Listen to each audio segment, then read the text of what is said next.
So, tēnā koutou, greetings to everybody.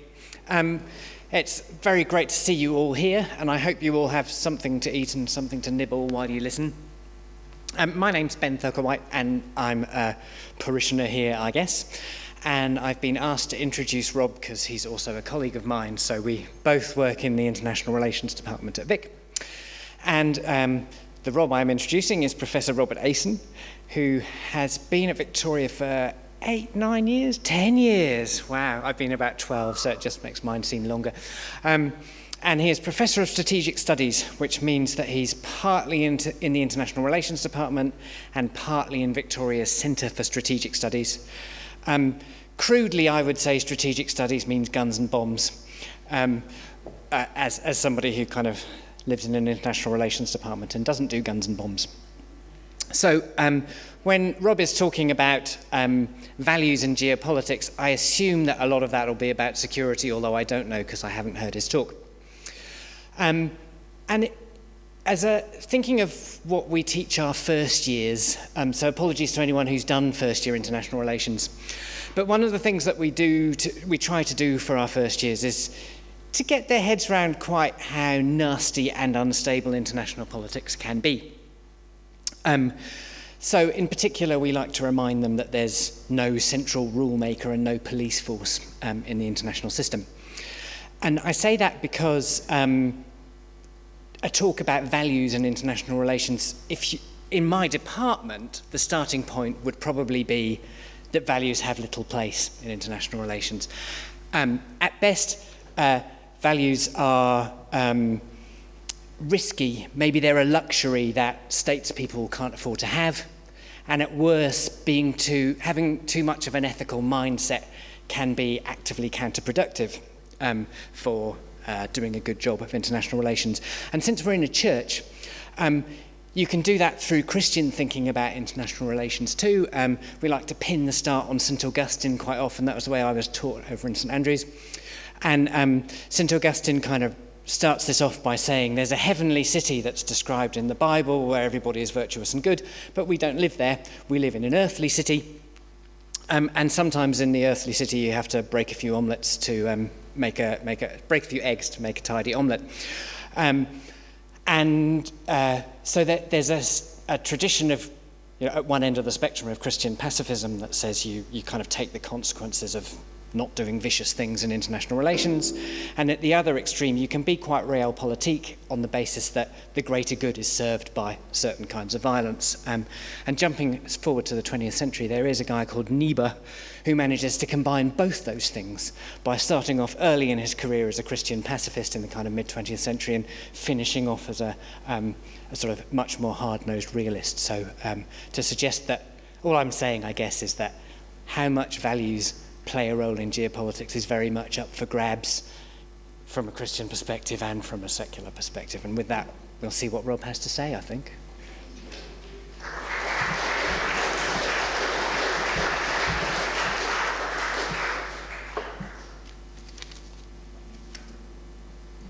Kia ora, everybody. It's great to be here. And Ben, thank you so much for that kind introduction. Ben's a terrific colleague, and behind that affable, friendly, self-deprecating exterior, there lies a razor-sharp intellect. And thank you for mentioning Niebuhr, because actually I wanted to do a PhD on Reinhold Niebuhr's thinking. I became really interested in him as an honours student at Waikato. It didn't turn out, and I ended up I did do an intellectual biography, but it was of a chap called Thomas Schelling, who was one of the leading strategists for the nuclear age. So, you can, but Niebuhr's idea, if you want a really fantastic short read on the sort of the moral perils of that international universe that Ben was talking about, then Children of Light, Children of Darkness is a great place to start. No,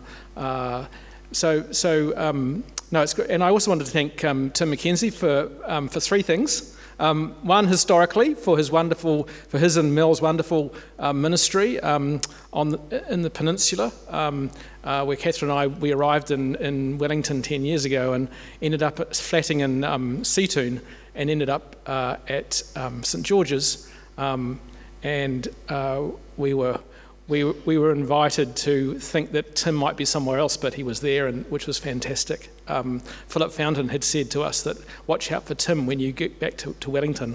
So we thought we'd missed him, but we got him at Seatoon, and so it's fantastic to be here at St Michael's. But for two other things too, Tim, for inviting me to speak tonight. And a third thing, for choosing my topic for me. So I won't say everything here from here on is your fault, but actually, because it's not. But when I think of geopolitics and values, kind of a shorthand for that, and it's sort of something that Ben was hinting at. Can you hear me okay? Is that okay at the back of the... I think of this almost, geopolitics and values, almost as this contest between power and principle. And it reminds me of something that I read from Malcolm Muggeridge. I remember I first read this years and years and years ago. This is from an op-ed in the Observer that became part of the book called Jesus Rediscovered. And Muggeridge says this: what then does the crucifixion signify in an age like ours? I see it in the first place as a sublime mockery of all earthly authority and power. Then later on he says, no one, it seems to me, who has fully grasped the crucifixion can ever again take seriously any expression or instrument of worldly power, however venerable, glittering, or seemingly formidable. Now, as a political scientist or a student of politics, I write and teach, and we write and teach about expressions and instruments of worldly power all the time.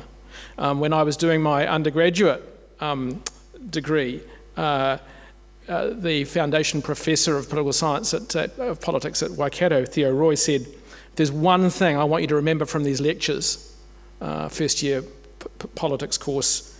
He said, politics is about power. Who has it, how it's allocated, how it's used. That stuck with me. Not a lot of other things have stuck with me, but that stuck with me. And then international politics, which is my preference, or as we now call it, international relations. But international politics is about the international distribution and use of power. And strategic studies, bombs and guns, maybe. Yes, there's a bit of that there. But it's about the use of power in its military, particularly in its military form. And that reminds me in a church setting of something I heard in Palmerston North, where Rob Ewell was our minister, Presbyterian minister, still writing. And I thought he was citing the prophet Isaiah, who says, nation will not take up sword against nation. This is in the last days, nor will they train for war anymore. But I actually think what he was citing is this, because I sort of saw this, used my phone on the train on the way in from Waikanai this afternoon. And Micah 4:3 says, nation shall not lift up a sword against nation, neither shall they learn war anymore. And I remember Rob saying, and we just don't want to be learning war anymore. He made some comment about defence staff colleges, which is the next place that I'll be doing some teaching next month. So that stuck with me too. There are some real moral tensions, paradoxes, problems here that I think it's important for us to grapple with. Now, geopolitics is something that concentrates on many of these themes of power. And we see it today in the coverage of the contest for influence, which is occurring between China and the United States. That contest is not occurring in a vacuum, but it is especially reflected in the Asia-Pacific region, of which New Zealand, of course, is a part. So there's a particular place, a particular geographical connection there. And in a sense, China has the geographical advantage of proximity. It is the local great power. The US has the strategic advantage of being able to deploy military power over vast distances. So much so, in fact, that the Americans and many of their allies, it's a theme that really was emphasised by Japan's Prime Minister Abe, but others have taken to it as well. The Aussies have taken to it big time as well. Have started to talk about the Indo-Pacific region, language that New Zealand is using as well. And that idea of an Indo-Pacific region reflects the advantages the US has as a transoceanic kind of great power, able to deploy its armed forces in not just the Pacific Ocean as they understand it, which is not really about the South Pacific at all, it's about East Asia, but also the Indian Ocean. And that plays to America's advantages, whereas the idea of the Asia-Pacific, particularly ideas of East Asia, play to where China has its main advantages. So even the way we talk about the regions, the kind of the choices we make about how far those regions go, how far those spaces go, can have power connotations. Power kind of drips in everywhere. And so I kind of see geopolitics as something of an intersection between geography and power at certain points. Sometimes it's actually just a synonym for straight up power politics internationally. But when we think about the idea that is being proposed that China is creating for itself a sphere of influence in East Asia, including in its extension of its influence in the South China Sea, the militarization of some of those features that China has built up, and also through China's Belt and Road Initiative, through those links which go west as well as closer in the sort of the Asia-Pacific direction. That's got a kind of a sense of geographical space, that sphere of influence. And this, if we follow the debate, is challenging America's sphere, which is centred on its traditional alliance relationships with Japan and the Republic of Korea, and historically strong relationships with some other powers as well. It's a rather unusual sphere of influence. It's not necessarily contiguous, but it probably includes Australia as well. And if you think of Mr. Putin in Russia, who probably is about to be made permanent head through a very convenient constitutional adjustment, you could say that Putin is trying to restore Russia's sphere of influence into its near abroad.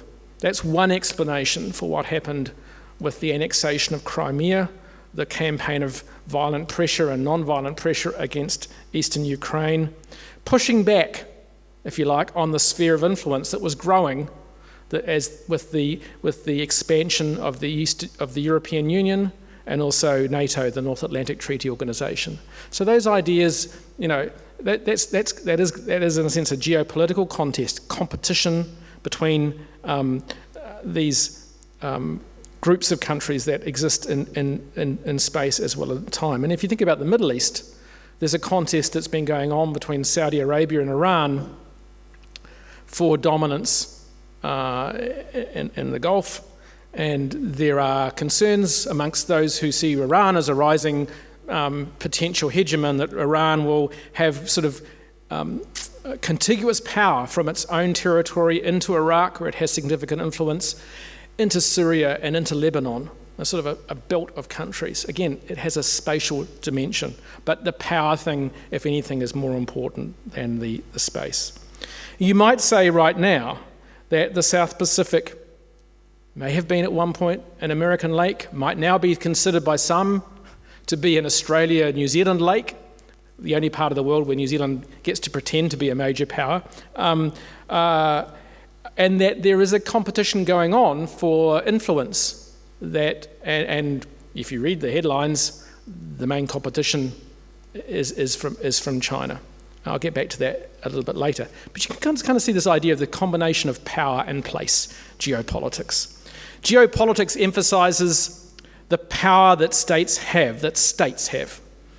Geopolitics really isn't about people. It's not about individual human beings. It's about nation states. These political creatures in an unequal world, a world where everybody may have, in theory, equal legislative capacities. We all have one vote at the UN, unless you're, of course, if you're in the Security Council and you're a great power, then you have veto power, one of the five. So there's an inequality there. But the great geopolitical approach to the world emphasises the inequality, maybe the hierarchy. So it focuses on the great powers, those who are able to shape the environment for others. And the military dimension isn't too far away. Some old definitions of great power is a power that is able to fight a war on its own, pretty much against anybody, doesn't pretty much necessarily need anybody's help. And you can see that most countries aren't in that position, at least not when they are engaged with another great power. We see these geopolitical kind of ideas reflected in concerns that we are moving into a new Cold War, perhaps between the US and China, maybe with Russia in there somewhere as well. And if you think about the first Cold War, I don't know if we are heading in that direction, but in the first Cold War, led by the two leaders, the United States and the Soviet Union, and their allies and satellites, there was a strong sense of space and sphere of influence there. Europe, in particular, was divided, with the division of Berlin symbolising that very, very strongly, into two separate spheres. And of course you had separate economic systems as well, separate sets of military arrangements, Warsaw Pact in the east, NATO in the west. And then of course that Cold War and the division it can create spreads into Asia. We still see it in the division of the Korean Peninsula. And we saw, of course, that in the Korean War itself, the way that the Vietnam War took on geopolitical Cold War connotations, even though it was so often about local national issues. And what that reminds us is that in these geopolitical contests, the interests of the small powers, who by dint of the UN, the establishment of the United Nations, are meant to have equal say in many of these things, they often get forgotten and trampled on. They are the subject of trades and deals, if they're lucky. And the best that you might hope for in this sort of environment, Ben was alluding to this earlier, this idea of a kind of an international anarchy where basically you're out for yourself. You don't have any world police forces going to come and help you. But the best you can hope for is a balance of power, where perhaps by accident the competition between the great powers leads to some sort of stalemate between them. And in the Cold War, we were aware that that stalemate had a very hazardous nuclear dimension,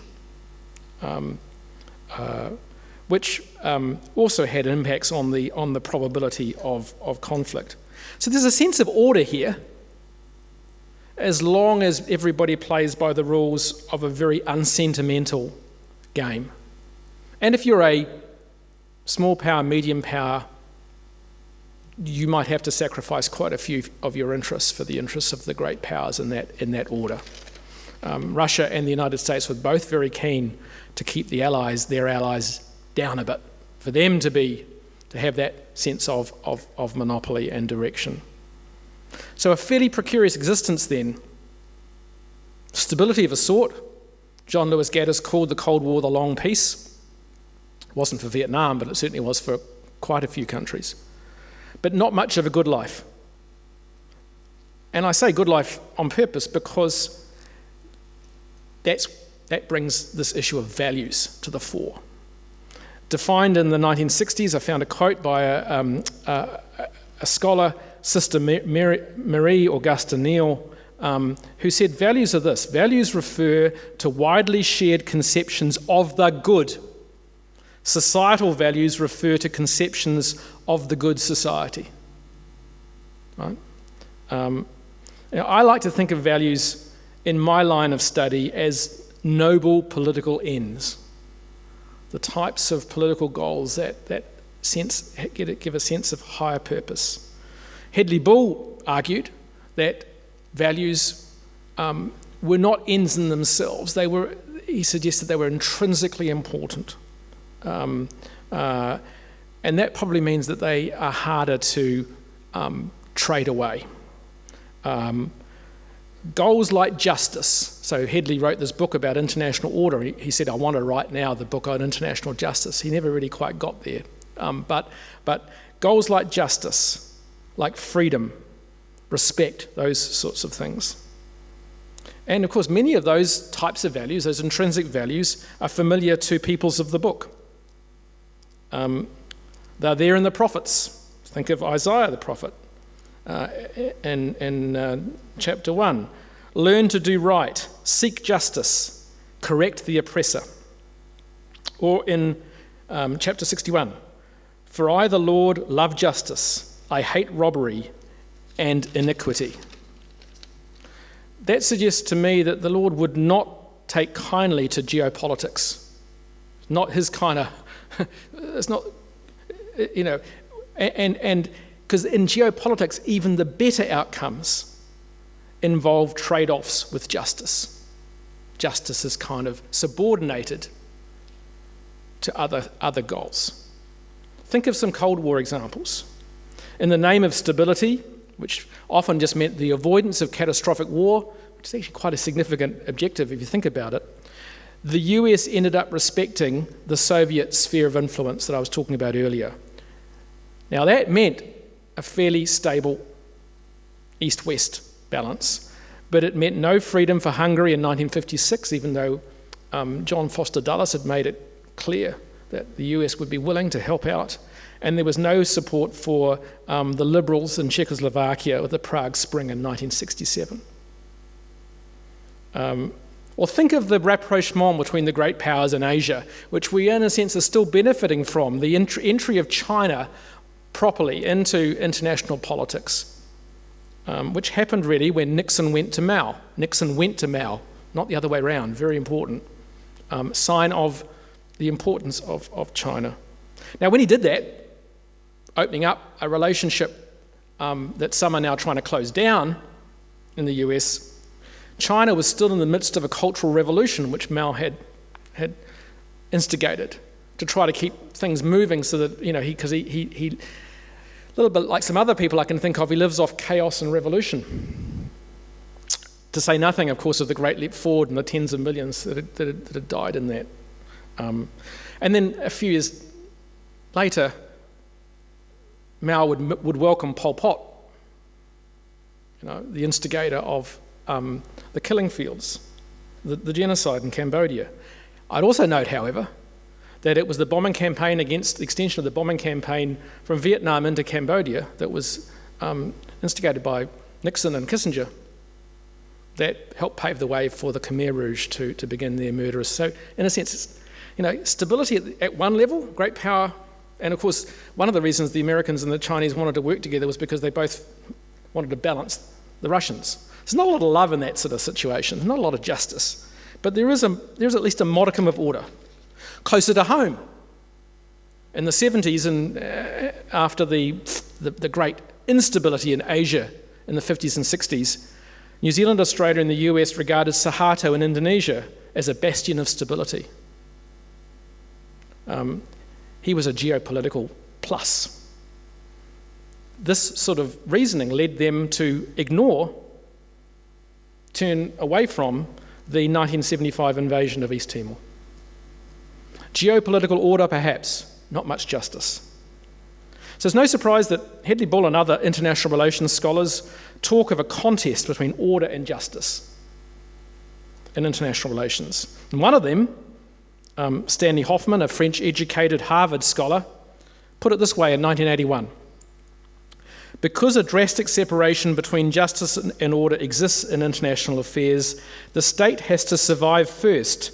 As a statesman, and I apologise for the gender-specific language here, you have to establish or preserve order first, and then you can worry about justice if there is time left. Hoffmann loved to add those little conditions. And then similarly he says this: the state's range of moral opportunities is narrow.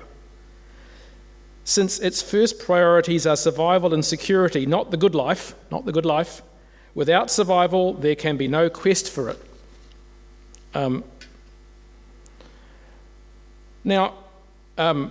What's interesting about Hoffmann is that he's actually a writer trying to put values back into international politics.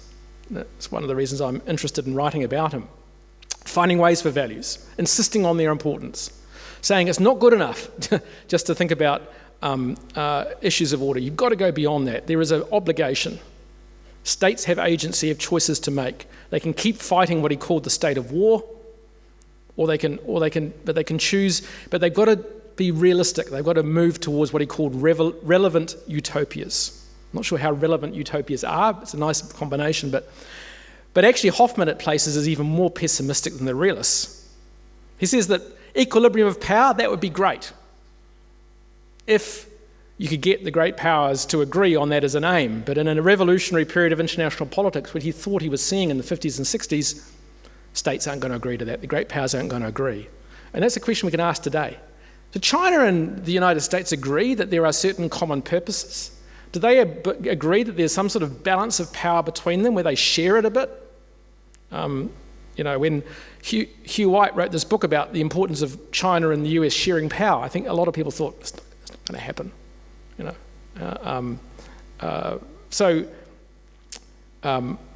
It's an interesting question. If we're in a revolutionary period of international politics today, and look out around you, read the newspaper, is that a revolutionary period? Might be. Then it may even be hard to get the order before you get the justice, if you want to move in that kind of sequence. And so I think that's an important question. But before we go and blame geopolitics for the mess, I'd like to offer another view of the relationship that geopolitics and values have. My question is, do geopolitics drive and drive out values, which is kind of in the phrase or in the question for tonight's talk. Is there room for values in geopolitics? In other words, given geopolitics, is there space can we fit values in somewhere, or are they driven out? But what about in the reverse? Is it possible that values are sometimes in the driver's seat? Think back to the Cold War again. I know I'm taking you there all the time. For the US and its allies, there was a fair bit of thinking that the contest with the Soviet Union and with China was not just about geopolitical adversaries, but ideological adversaries as well. There was a contest for ideas. Arguments about freedom, democracy, and yes, justice were used to assemble the Western Cold War coalition. It wasn't the only thing that was used, but it was certainly used. That was part of the mission. It was used in the mission to why are we fighting in Korea? Why are we fighting in Vietnam? Of course, that leads to all sorts of, particularly the second one, leads to all sorts of questions about double standards. I mean, and the support that the US and its allies would give to corrupt, authoritarian, right-wing dictatorships seemed to belie the commitment to democracy. Lots of problems there, but still, the values arguments were used as mobilizing factors. They were part of the argument, and there were people who sincerely believed them. Now, an interesting question is whether something similar is happening today. China, it seems to me, is not just pictured as some sort of geographical adversary. It's not just that some great power is militarizing the South China Sea and therefore changing the distribution of military power. It's China.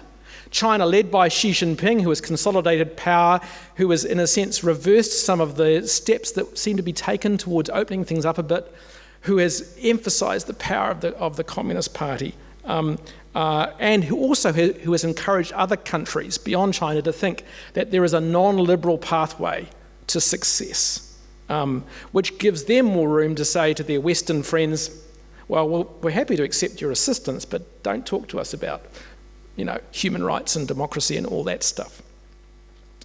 A piece that I was reading by Elizabeth Economy a little while ago said, under Xi, and this is a few years ago, she was writing this academic research on universal values, civil society, citizens' rights, freedom of the press has been banned. So work on those areas, no longer acceptable. And that, because those are part of that, so it's the ideas that are seen as part of that geopolitical. The ideas, if you like, are almost weapons in this contest. And that takes me in two directions. I hope this isn't getting too complex. I can see something, there's enough already. Take two directions. First, it takes me geographically and geopolitically to the South Pacific and concerns about China's influence. Now, I want you to listen to this next quote, and I want, if you can think of which organisation is responsible for these words. When I finish the quote, you're welcome to put your hand up and make a suggestion. These words were ushered in the last 6 months. The pace, intensity, and scope of engagement by external actors who may not always respect our values across their activities are at the heart of a growing sense of geostrategic competition that is animating many nations' renewed focus on the Pacific. I just repeat that thing. Who may not always respect our values across their activities. Who said that? Any guesses?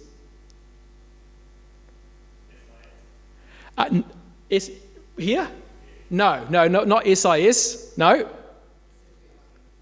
Not Pacific Island Forum. I thought you were going to say something like the Indo-Pacific Command of the US or the Australians in their latest white paper. It was actually the Ministry of Defence here in Wellington, and the author of that document it's called Advancing Pacific Partnerships, published October last year, and it's a New Zealand government document.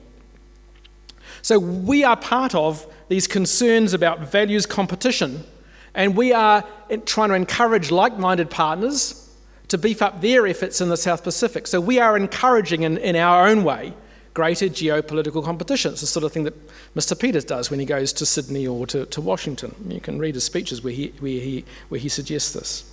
Not always how we've approached things, because on the whole New Zealand has said, actually, encouraging more competition and more great power involvement is actually probably not always good for very small and sometimes fragile countries in the South Pacific. The question I have there is, are values driving the competition, or are they just markers? So when we start talking about democracy and values and things in the South Pacific, are we just hinting at something more? So I'm not sure whether the values do the driving, but they're in there. And when we start talking about the Indo-Pacific, sometimes they're in there as well. A kind of a sense that that there may be some interest in keeping the Indo-Pacific safe for maritime democracies. The second direction that took me in, though, is towards another Isaiah, a more recent one. This is the historian of political ideas, Isaiah Berlin, who said this: "What is clear is that values can clash. That is why civilizations are incompatible." Excuse me. They can be incompatible between cultures or groups in the same culture, or between you and me. We can discuss each other's point of view. We can try to reach common ground, but in the end, what you pursue may not be reconcilable with the ends to which I find that I have dedicated my life. Which leads me to wonder if we make it an assumption in thinking, when we wonder whether geopolitics squeezes out values, whether we're making a couple of assumptions. First, that these are good values. Bad geopolitics is driving out the good values. Secondly, that these values are ours. Then there's the impossibility of a third approach. More, I think, an illusion than an assumption, and this is that these good values are ours and that they are universally held. We like to think it. Think of the US Declaration of Independence, a statement of universal values. Maybe I think the problem is not the mixture of geography and power, but the mixing of ideas and power. And that makes geography less the source of power than ideas themselves sometimes. As I was writing this, as I was putting this together in my study at home today in Waikanai, which I've got to advertise is slightly warmer than the Wellington I arrived at this afternoon, there were a few considerations going into that. One was Isaiah Berlin's life, because as a child, before his family immigrated from Latvia, they actually lived in St. Petersburg, and he witnessed the Russian revolutions of 1917. I brought to mind Stanley Hoffman's life, fleeing with his mother in occupied France from the Nazis. I was thinking about some books on my bookshelf. Orwell's 1984, Primo Levi's Periodic Table, and some others that witness the power of ideas, the impact, and those ideas that are not always sympathetic to liberal values. And then on the train on the way in, or maybe it was just the pub beforehand, I was thinking about Adam and Eve and the tree of knowledge. the knowledge of good and evil, the power through ideas, where I think there's a line where the Lord said, he has become like us, and therefore they had to be banished from the place where the garden was work to where the dust was work. But the sense that ideas can be sources of power or connections to power. And so that suggests to me that the main problem or threat to liberal values or to good values, even if you're not a liberal, if you still have a sense that values are the things that we hold dear and that are good and proper, they come from other values. I don't think they lie in the international sphere per se. I don't think they come from our international relations. I think we're primarily in touch with them domestically and locally. Is it geopolitics that is making Xi Jinping stifle political expression and ensure that the party imprisons Uyghurs? I would say fears of domestic fragmentation come first. Those old ideas about China's need for unity, fears of fragmentation. Is it geopolitics that have led Donald Trump to turn his back, with the help of the Republican Party, on America's traditions of the rule of law and to, in a sense, stop supporting other democracies? I would say it's about a play for domestic political power. That comes first. The manipulation of domestic fears, the creation of these adversaries. And I'd say something the same for Brexit as well. A contest of values. Is it geopolitics that have led Australia to deport New Zealand nationals and put asylum seekers offshore? I think that's the domestic politics of national security. It's not about geopolitics per se. I think domestic drivers are really important here. That's where values really get tested, changed, perhaps sometimes formed. So the way we think about domestic political life, that's where a lot of the challenges are. How we relate to each other and how we relate to the state and how the state relates to us. Does the state assemble power to reduce our freedom, or does the state assemble resources to give us services, for example? And I think the roots of our values propositions are so often domestic. And then we see the international comparisons that we make between countries, between cultures. So I'm thinking partly here of a speech that Jacinda Ardern gave in 2017 when she was still just in the job. And she said that she realised when she was in Lebanon that New Zealand was a very rare place. She talked about the freedom to move, vote, speak, associate with others. All of these, she said, are underpinned by a set of values and frameworks, which we have also promoted internationally. So it starts at home and then you promote, and must continue to do so. That's the speech where she said that her government was committed to, and I'm quoting here, speaking up for what we believe in, standing up for what we believe in, standing up when our values are challenged, and working tirelessly to draw in partners with shared values. Now, I've been doing some recent research comparing the record of the Ardern-Peters government with the governments of John Key and Bill English. And in that research, I've been looking at New Zealand's response to three great powers: Russia, China, and the United States. I call them the great irresponsibles. It's a phrase that Hedley Bull used to talk about the relations between the Russians and the Americans as the Cold War heated up in the 80s. But I think with Mr. Trump, the US has become the third of these great responsibles at the moment. And what I concluded was that the current government has actually been stronger in its responses and standing up to two of those great irresponsibles, but weaker in one, and that's Russia. And on almost all three, it's been more inconsistent than its predecessors. So even when it's stronger, it's less consistent. And I have put that down not to geopolitics, right? Even though I think that's pertinent when we think about how does New Zealand see China, how does New Zealand see the US, etc. I put that down to coalition politics, the domestic side.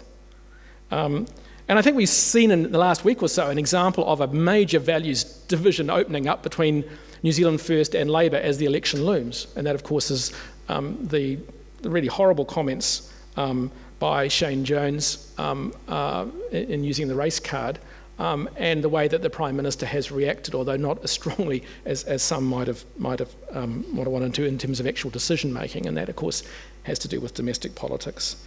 And these impinge on New Zealand's domestic political life, but they also reflect it. Of course, the biggest affront to New Zealand's values in recent times is the one we're marking at the moment in the first anniversary of the Christchurch shootings at 2 places of worship. And these acts were violent, intimidating, frightening challenges, I think, to a model of domestic political order which allows for at least some measure of justice, which welcomes people of many races and creeds, which is inclusive, it's not us and them, which rejects racism, xenophobia and political violence. The context there is not really primarily geopolitical either. It has a transnational element. Societies are watching each other, how they react. It's partly why I think Ardern became so prominent internationally, because of her response to Christchurch. But unfortunately, there's a transnational element too in the terrorists who look at each other and are inspired by each other. And hence, an attempt to try to reduce that transnational connection with the Christchurch call and the attempt to regulate aspects of what's possible to be put on social media.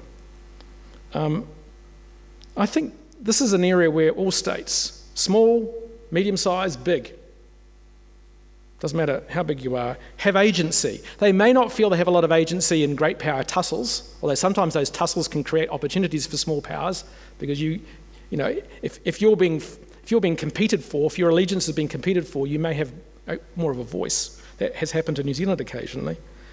But even so, you do have more agency in your domestic settings.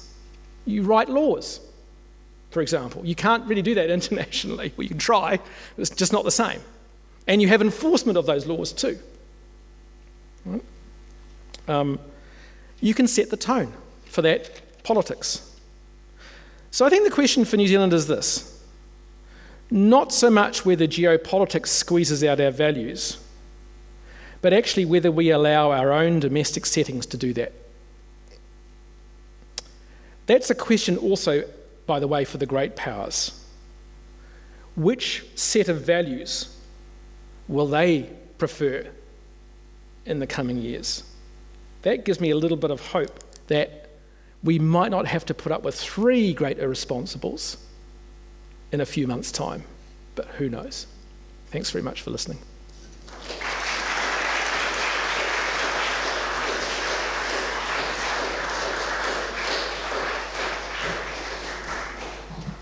Yes, you don't get to escape, as ever. So Rob's been lovely and prompt, and that gives us plenty of time for questions. And on Rob's behalf, I shall say that they can be questions about his talk or almost anything else vaguely geopolitical. He can always do the classic. When I was a young academic, I was terrified of getting questions I didn't know the answer to, but as you get older, you just get relaxed and say, oh, that's a good question, I don't know.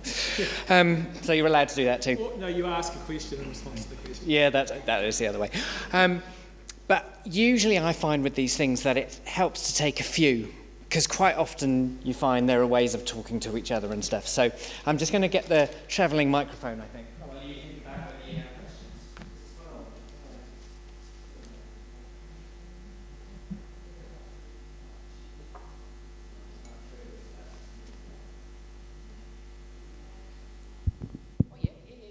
Cool. Okay, so any questions? Anyone like to start us off? This one at the back, towards the back.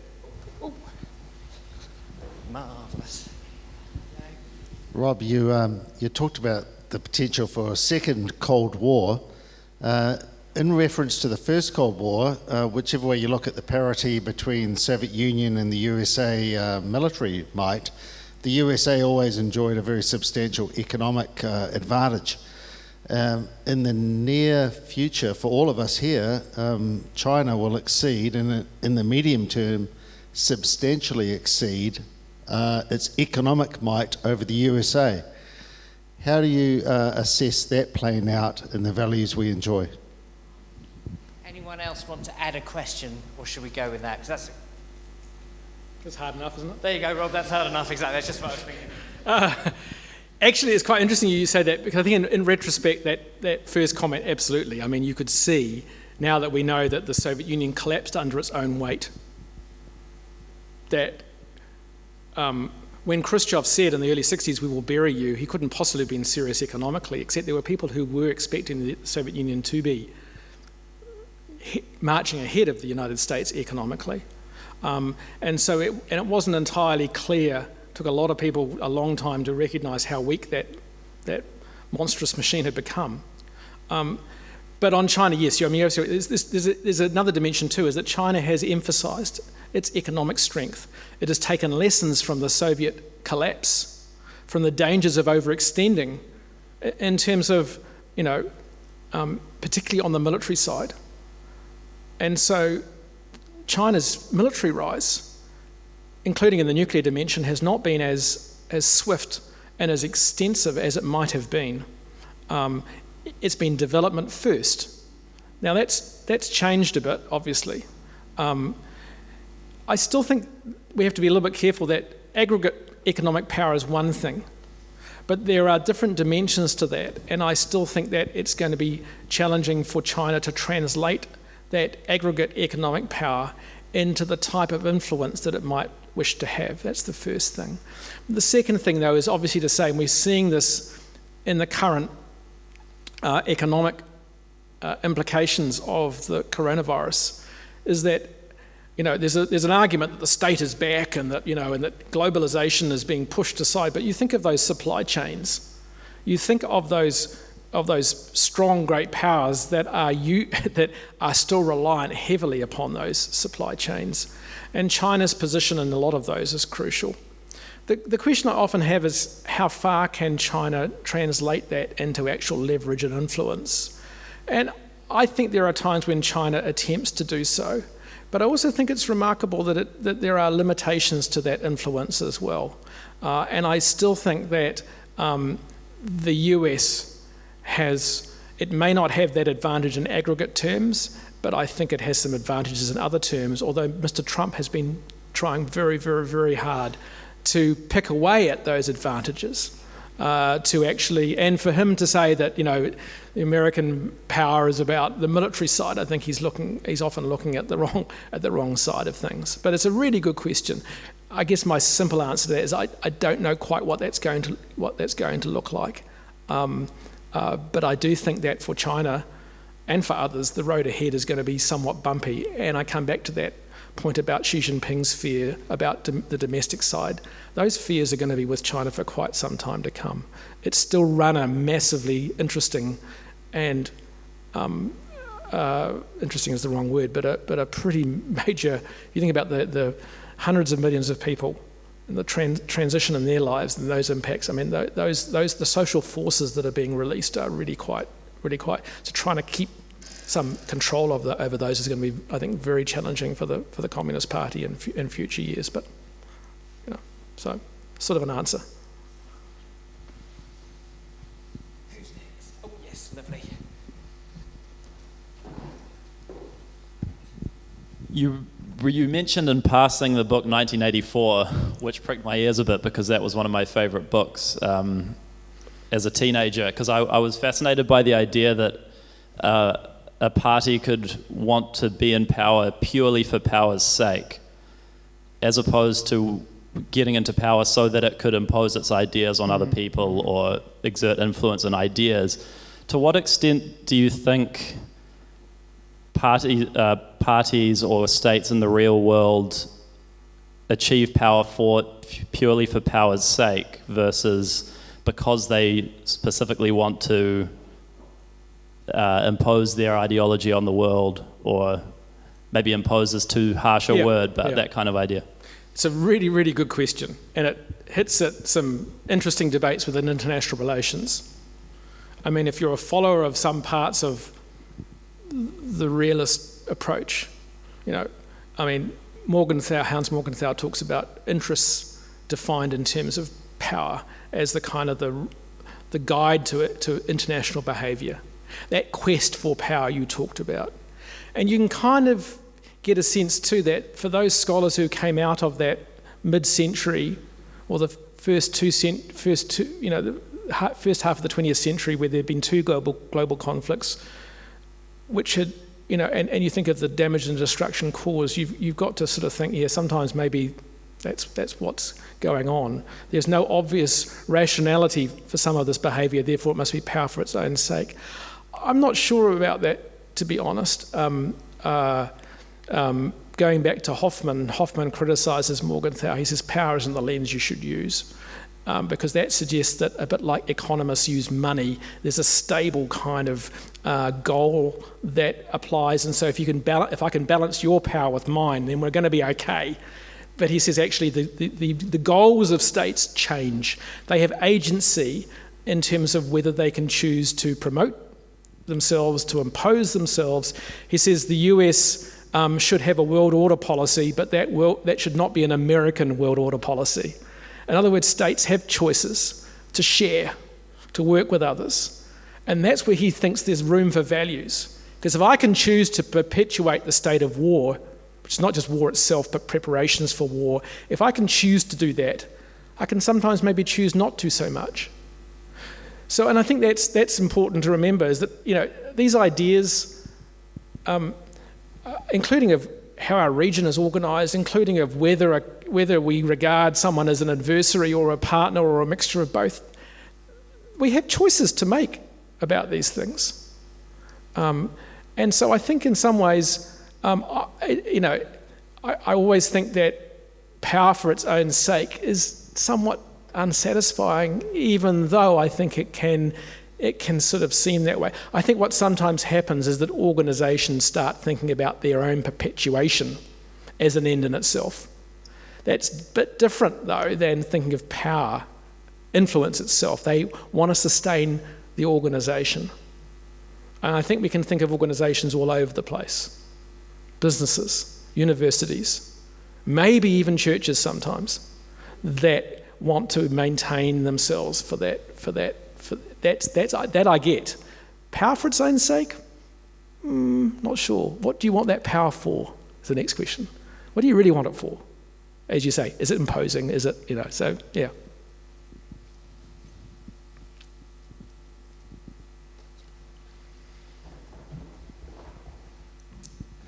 Perhaps not a question or a field often asked in international relations, but a question, I guess, about religion. Last time in Stuff That Matters, we heard that by 2060, is it?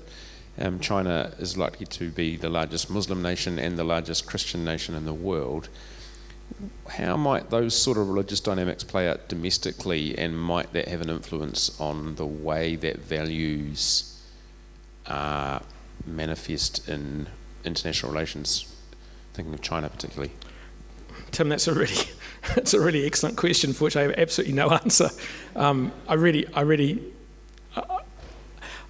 mean, I guess it comes back to my point. I remember reading quite a bit about Stalin's efforts to move groups around, sometimes actually quite brutally, and to almost deny the existence of different ways of thinking about our relationship to each other, and also our religious circumstances. And those things kind of end badly. So I guess my answer would simply be that if China's leaders believe that in the long term they can seek any sort of homogeneity, I just don't think that's going to. I don't think it's going to work. Certainly won't work for the groups concerned, but it won't work for them as well. Whether that's the main source, though, of China's future challenges, I'm not altogether sure, because there are lots of competitors. One, of course, is the ecological challenge that is being posed on China's natural environment by its economic advancement. And we see that also in other places too. We see that so I don't think that efforts of that sort. So I think my sense is that at some point that diversity is going to make itself known.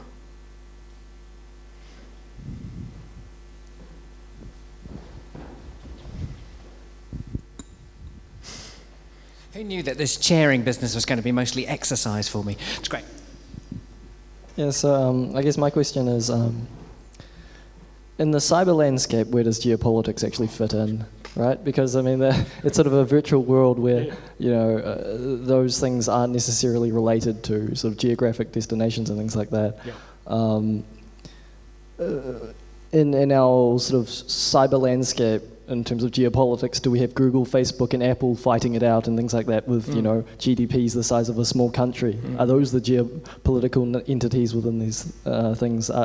Do the value structures and the motivations, do they follow the same things you've described before, or are they different? I think there's about 7 questions there. Yeah. Which is great. So value for money, right?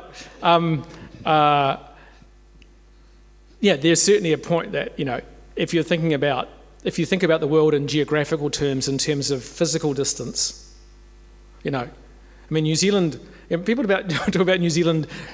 It's funny when you get visitors from London or from parts of Europe, and they assume that you are somehow closer to East Asia and to China, and in fact it takes just as long to fly to those places from here than it does from Europe. It's quite an interesting kind of, so geography is a funny thing, but you're absolutely right. I mean, you can be at a terminal or something else anywhere, and have so almost as if distance disappears. So that geographical part kind of starts to become an issue. But I think there are some things that if you think about geopolitics more generally as a synonym for competition between great powers and between groups of countries, then certainly the contest over how open and inclusive the internet is to be. And we've seen, for example, Russia and China wanting to get legitimation for their attempts to control access to the internet because it suits them for their views of political stability. And most countries in the West, in the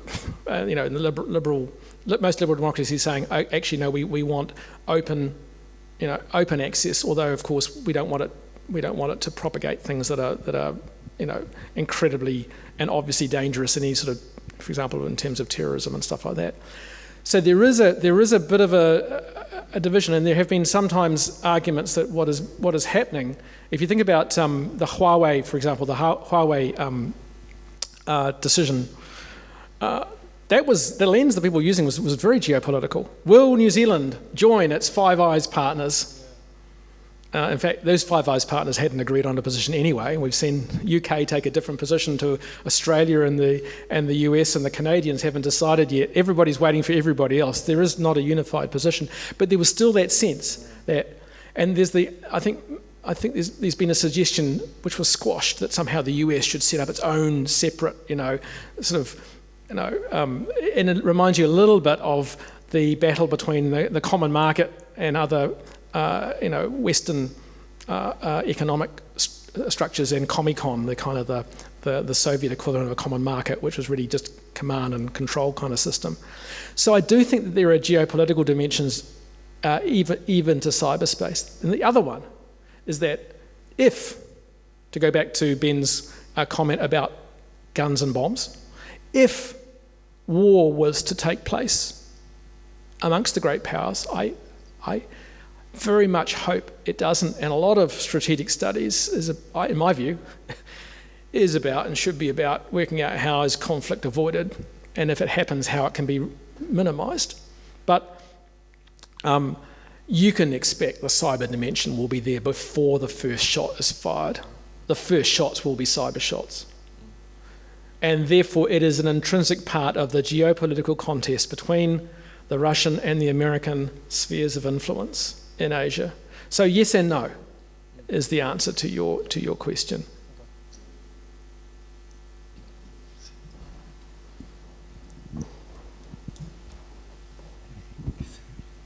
Yeah, if people need to depart, we've sort of had an hour, but I think it's still fun. Are you still coping, Yeah, I'm Rob? fine. I'll okay, go. So we'll have a few more questions, but if you need to leave, feel free. I guess just a more immediate question is a fascinating talk. Very simply, where do you see Hong Kong in this? In terms of whether or not China chooses to exercise a for itself its own values-based approach to exercising its strategic interests in the region? Is Hong Kong a blip, or is it something that will they not react to it any more than they have already, or do you see it being something that if it blows up they will actually be forced to take an approach that's consistent with their historical practices or views of the world? I'm not a Hong Kong expert, and I can't even claim really to be a China expert either. There are some other very good folks at Victoria University, Wellington, who do that. But I think Hong Kong's being watched. The way that China approaches Hong Kong is being watched extremely carefully by others in the region and further afield. For example, in Taiwan. And one of the reasons I think a lot of Taiwanese have said we don't want one country, two systems is because we worry about what Hong Kong's future might be. Except what has been really interesting is that there were some moments in the recent protests and the recent crisis where you think, gosh, China's not just China's mobilizing, they're doing all that stuff, they're showing, they're using the mobilization of forces close to Hong Kong, and they arrive in vans and things, and that's sending some signals, and they've, and I thought that certain thresholds had been crossed. China did not do as much as it might have. Now the question for that is that because they're not as worried as I think they might be, or is that because they are worried that those efforts would be counterproductive? Because they seem pretty keen to let the Hong Kong authorities take the sort of the criticism and not say the buck stops with us in Beijing. So I think that is a sign, to go back to an earlier question, that for great powers, even for great powers that have a single party state, that have all sorts of laws that reinforce that their ability to be resisted by popular protest is more significant than the asymmetry of power between China and Hong Kong would suggest. It also means that there is power in those ideas. Those ideas about some maintenance of personal liberty and autonomy. So again, it's a really, really, really. So in that sense, do I know what's going to happen? No.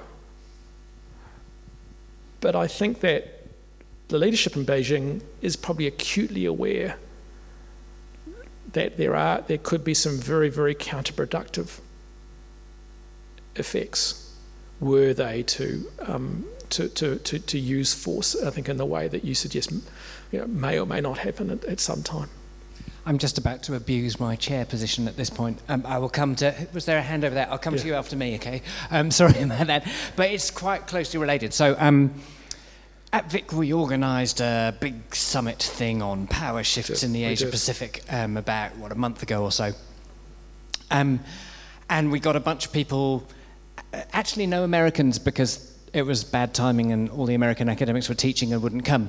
So we had a bunch of people from across Asia, basically, to come and talk about this from different perspectives.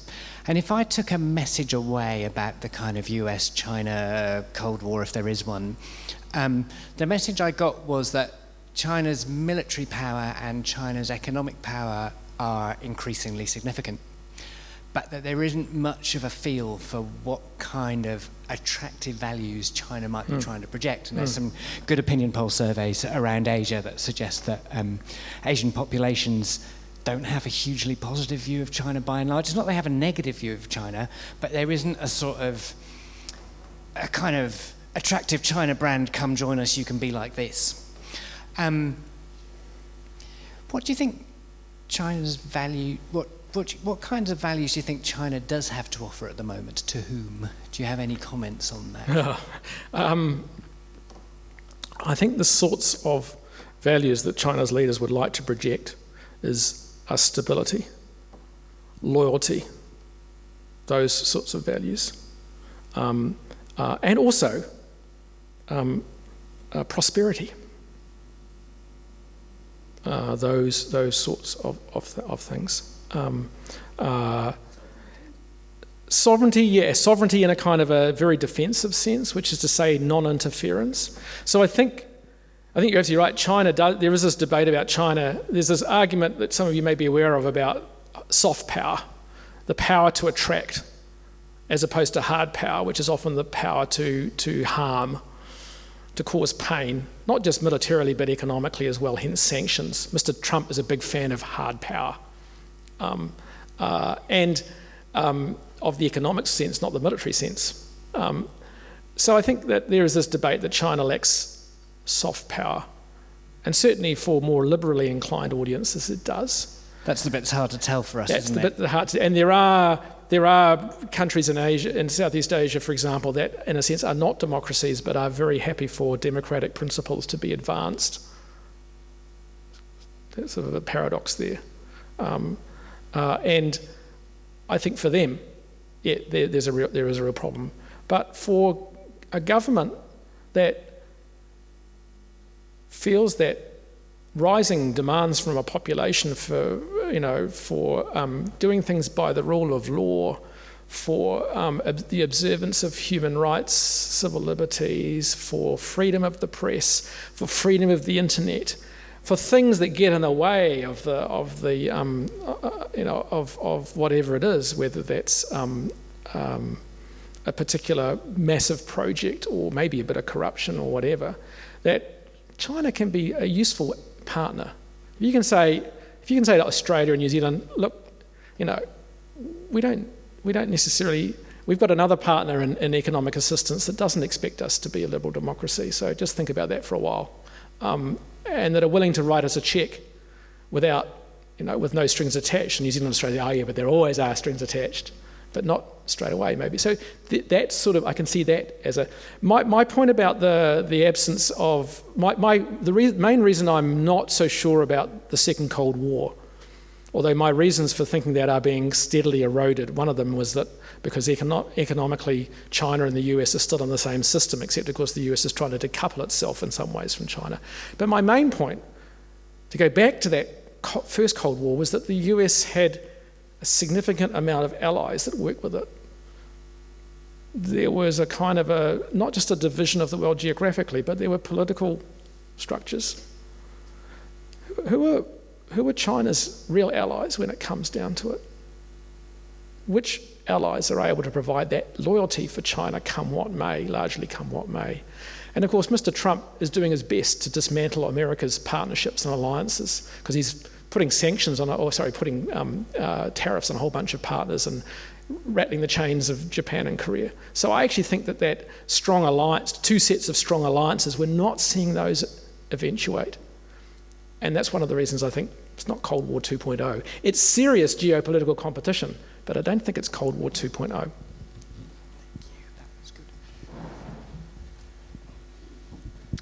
Thanks, Rob. You've kind of painted a picture of competition and that its values and different values within countries working themselves out geopolitically. But there's also 192 countries at the UN who have all signed up to a common value charter, which is the UN Declaration of Human Rights. I wonder if you can reflect on where those values play a role in the 21st century. Do you think they're going to just slough off, or are they going to play a role in terms of the way the world moves forward? An answer to that question requires a lot of thinking through, doesn't it? Because we are in a phase where a lot of people have talked about, I shouldn't say a lot of people, that does sound like the current president, but where there are quite a few academics who are arguing that we have entered a period where the liberal international order is under serious threat, and that international institutions, multilateral institutions, inclusive ones, the types of things that have been bedrock to New Zealand foreign policy, for example, that those are being chipped away at by the US, by China, by others, etc. Although interestingly, on trade and climate change, in that speech I talked about, Jacinda Ardern mentioned China as a partner of New Zealand. So there's still some sense of possibilities there. But that what Russia did in Ukraine, Crimea, America's sort of leaving as many international institutions as it possibly can at times, that basically we're at a bit of a crisis point for this international machinery, and that the great hopes in the spread of democracy, when Bill Clinton was president, it was all about the spread of democracy and market economies. You know, it was like, you know, ideology was, you know, I'm not going to quote a famous book, The End of History, I just did, but you know, the end of ideology, the spread of, well, that process has taken a bit of a tumble. You think about Europe right now, kind of I see Europe, Western Europe in particular, as the sort of the foundation, the font of democratic liberal practice. Look what's happening in parts of the, including amongst countries that moved to the EU and NATO because they were, you know, after being part of the Soviet bloc. But even in long-standing members of the EU and NATO, there's some real difficult problems. The growth of far-right ideologies and things, just horrible things. You know, and you see it even in, I mean, Bernie Sanders' campaign the other day, where he said, I didn't think I would ever live to see, you know, that symbol in a rally, you know, that I was leading. I mean, just things that I thought too would not reoccur, and things that occasionally, even in New Zealand, that you see that anyway. So it's around where I think the human rights side is still going to be really important. But to come back to the issue of values, and you remember, there's another quote from Isaiah Berlin, where he says that he talks about the relationship between two values, liberty and equality. And he says liberty for the wolves basically will kill the lambs. That you cannot make any single value into this king. Don't do it with security, by the way. It's a disastrous thing to do. If you think of security as a value, it's a terrible thing to make everything subordinate to security, which is a risk we often take. You know, what do you trade off for security? So it's about keeping things in balance. And the reason I say that is because within, you know, the human rights sort of debate, there's been this contest, if you like, between countries who say that they are signed up fully to human rights, but one is a human rights of individual liberties, freedom from governments, freedom of expression, you know, freedom of assembly, freedom of religion, a whole bunch of these things where there are limits on what the state can do, civil liberties. And then those who say, yeah, we're fully signed up to human rights, the right to housing. I think a UN representative recently criticised New Zealand on those grounds, saying there needs to be a right to housing, needs to be legislated. So housing is not a kind of a choice. But you can imagine that the proponents of a kind of a liberty first argument would say nothing but that should happen. The market is the decider here. So I guess what I'm saying is that so for some governments, you know, and it's kind of one of China's arguments. Look, we brought hundreds of millions of people out of poverty. That's human rights, you know. And of course the counter argument, yeah, but what political freedoms do those and those political freedoms seem to be reducing. So I think, will human rights be really, really important? Yes, but what sort of human rights? How defined? Who gets to? And I think that, you know, one of the things about the UN Declaration was it was partly a product of its time. It was a reflection on those horrors of that Second World War. But it was also a reflection of the Western victors for whom human rights meant civil liberties. And I believe personally that's where my money is on, if you like, is where I think particularly important. Particularly if you think in a place like this, freedom of religion, freedom from oppression, freedom from the state. So important, so important. But I can also understand that for some people thinking about justice is basic human needs being met. And in that sense, there are going to be trade-offs. There are sometimes things in the Bible that talk about, sometimes, I have one quote. I was going to use it in my talk, and then I discovered that I probably shouldn't, for a reason I'll explain in a moment. Psalm 85 says this: mercy and truth are met together. This is the sort of the, righteousness and peace have kissed each other. I was going to use that, and then I was just looking at that through that great piece of, that great research driver called Wikipedia.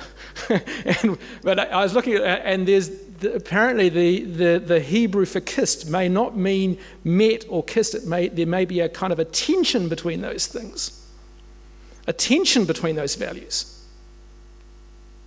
So if Isaiah Berlin is right, we're not going to be able to. So the question is, which human rights will we get?